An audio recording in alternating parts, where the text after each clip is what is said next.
તો આ સાથે બનાસકાંઠાથી સમાચાર સામે આવી રહ્યા છે। બનાસકાંઠાના વડગામમાં વિદ્યાર્થીને માર મારવામાં આવ્યો છે।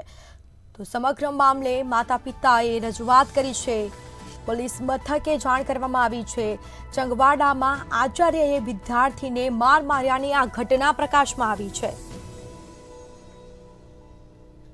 ધોરણ 11ના વિદ્યાર્થીને માર મારતા તેને સારવાર અર્થે હોસ્પિટલ લઈ જવામાં આવ્યો હતો।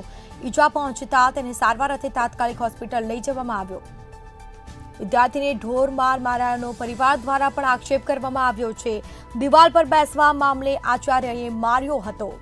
બીજી તરફ વિદ્યાર્થીના વાલીએ પોલીસને પણ રજૂઆત કરી છે। તો વધુ વિગતો સાથે સંવાદદાતા રમેશ પટેલ ફોન લાઈન પર જોડાઈ ગયા છે। જી, બનાસકાંઠાના વડગામની આ ઘટના જેમાં આચાર્યએ વિદ્યાર્થીને માર માર્યો છે, શું છે સમગ્ર મામલો?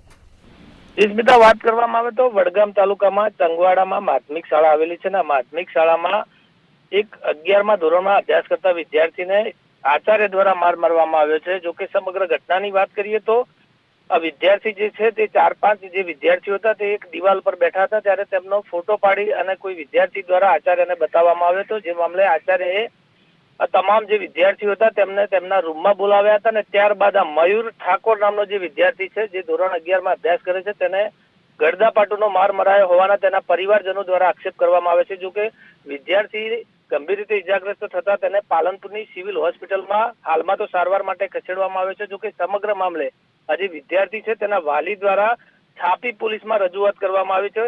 જો કે નવીન બારોટ નામના જે આચાર્ય છે તેમના દ્વારા વિદ્યાર્થીને માર મારવાનો હાલમાં તો પરિવારજનો એ આક્ષેપ લગાવે છે, પરંતુ સમગ્ર મામલે જો જિલ્લા શિક્ષણ અધિકારી દ્વારા તપાસ કરી આગળની કાર્યવાહી કરવામાં આવે તેવી પણ હાલમાં તો આ વિદ્યાર્થીના જે પરિવારજનો છે તેમના દ્વારા માંગ કરવામાં આવી છે। સ્મિતા, જી બિલકુલથી તમામ જાણકારી આપવા બદલ આપનો આભાર। તો આ સાથે ધોરણ 11ના વિદ્યાર્થીને માર મારતા તેને ઈજા પહોંચી અને સારવાર અર્થે હોસ્પિટલ લઈ જવામાં આવ્યો।